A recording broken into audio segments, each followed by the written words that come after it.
नमस्कार सर्वांना, स्वागत आहे तुमचं माझ्या चॅनलमध्ये। तर मी आज ब्लाऊजला बाही कशी जोडायची आणि फिटिंग कशी करायची हे सर्व सांगणार आहे। व्हिडिओ शेवटपर्यंत नक्की बघा आणि व्हिडिओ आवडल्यास चॅनलला लाईक आणि सबस्क्राइब नक्की करा। तर या ठिकाणी मी ब्लाऊजचे सर्व भाग शिवून घेतलेले आहेत, बॅक साइड, फ्रंट साइड आणि बाही पण शिवून घेतलेली आहे। तर मी आता शोल्डर जोडत आहे। तर अशा प्रकारे मी शोल्डर जोडत आहे। सविस्तर व्हिडिओ दिलेला आहे, तुम्ही नक्की बघा पूर्ण। एकदम सोप्या पद्धतीने मी फिटिंग केलेली आहे, तुमच्या नक्कीच कामी येईल हा व्हिडिओ। तर मी इथे शोल्डर जोडत आहे दाबटीप देऊन। तर आता दुसऱ्या बाजूला पण मी जोडून घेत आहे। व्यवस्थित ठेवायचं व्यवस्थित आणि टिप मारून घ्यायची आणि दाबटीप द्यायची, जेणेकरून टिप उसवणार नाही। मी या ठिकाणी 2 टिपा देत आहे।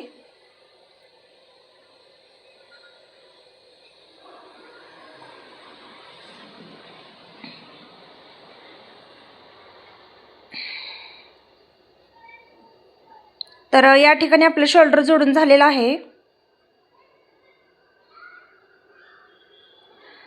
तर शोल्डरचा भाग व्यवस्थित मशीनपाशी मांडून घ्यायचा। जिथे आपली टीप आहे तिथे बाही ठेवून घ्यायची आणि तुम्ही बघू शकता मी इथं कट मारलेला आहे बाहीला। जिथे कट आहे आणि जिथे शोल्डरची टीप आहे मधोमध ठेवायचं आणि टीप मारून घ्यायची।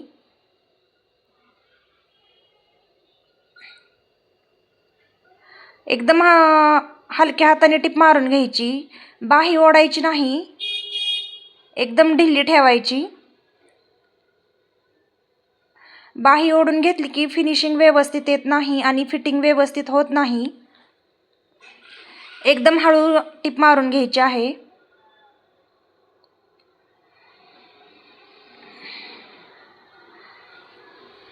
आता दुसऱ्या बाजूने सुद्धा टिप मारून घ्यायची आहे, घोळ पडून द्यायचा नाही किंवा घडी सुद्धा पडून द्यायची नाही। अशा प्रकारे हळू सविस्तर टिप मारून घ्यायची।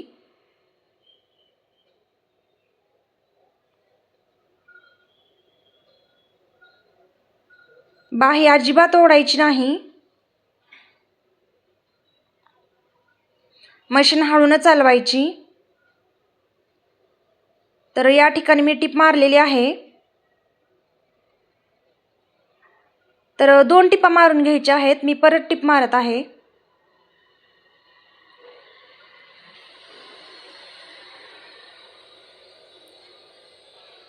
जेणेकरून उसवणार नाही।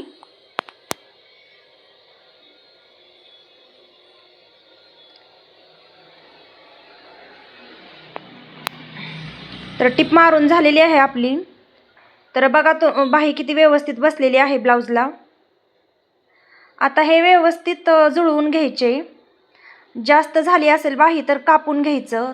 आता इथं थोडीशी बाही जास्त झालेली आहे, तर मी कापून घेणार आहे, तुम्ही बघू शकता। आणि दोन्ही बाजू सरळ व्यवस्थित आल्या पाहिजेत, कमी जास्त नाही झालं पाहिजे। तर बाहीचा कपडा थोडा जास्त झालेला आहे म्हणून मी कट करत आहे।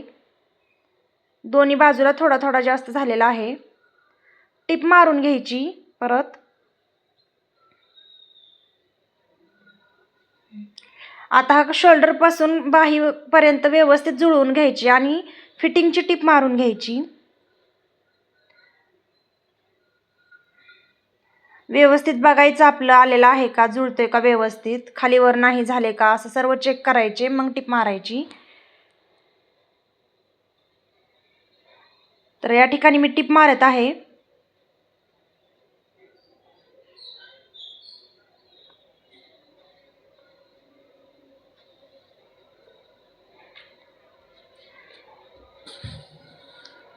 घोळ पडू द्यायचा नाही किंवा टिप वाकडी तिकडी येऊ द्यायची नाही, एकदम सरळच आली पाहिजे।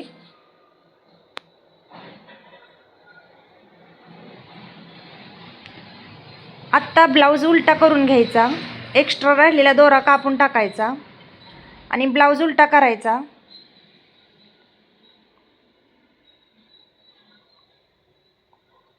आणि उलट्या बाजूने सुद्धा टिप मारून घ्यायची।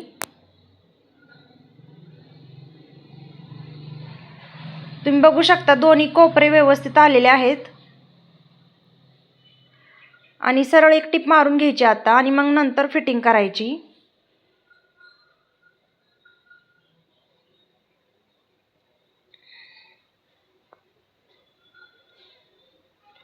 तर इथं मापाचा ब्लाऊज घेतलेला आहे मी. तर स्लीव बघायचं किती आहे, बरोबर स्लीवच्या स्लीव ठेवायची आणि चॉकने डॉट मारून घ्यायचा. तर मुंडा सुद्धा बघून घ्यायचा किती आहे, जिथं मुंडा शेवट येतो तिथं पण डॉट मारून घ्यायचा. मी चॉकने डॉट मारून घेत आहे.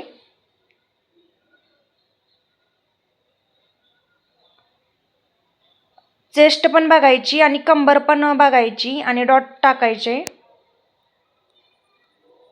आणि व्यवस्थित लाईन आखून घ्यायची सरळ. अशा प्रकारे एकदम हलक्या हाताने सरळ लाईन आली पाहिजे अशी टिप मारून घ्यायची. तर आता मी ती फिटिंगची टिप देत आहे.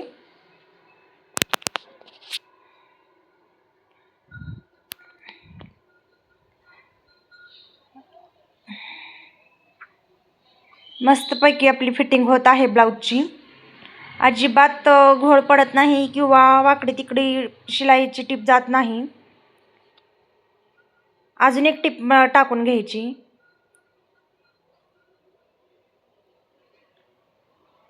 तर या ठिकाणी आपली फिटिंग झालेली आहे. दाबटिपा वगैरे देऊ शकतो आपण.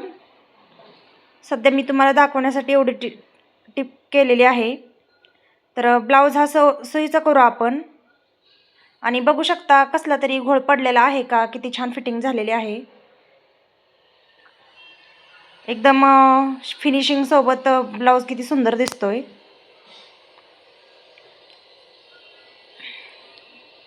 तर दुसऱ्या बाजूला सुद्धा मी इथं फिटिंग करून घेत आहे. इथे मी टेपनं घेतलेला आहे. ही दुसरी टिप आहे. छाती, मुंडा, बाहीचे माप ह्याच्यावरून मी इथं इकडच्या बाजूला टिप करत आहे. तर टिप मारून झालेली आहे आणि आपला ब्लाऊज तयार झालेला आहे. फिनिशिंग बघू शकता ब्लाऊजची किती सुंदर आलेली आहे. तर अशा प्रकारे तुम्ही पण टिप टाकून ब्लाऊज शिवू शकता. एकदम सोपी पद्धत आहे. तर व्हिडिओ आवडल्यास चॅनलला नक्की सबस्क्राईब करा आणि व्हिडिओला लाईक करा. व्हिडिओ फुल वॉचिंग केल्याबद्दल खूप खूप धन्यवाद.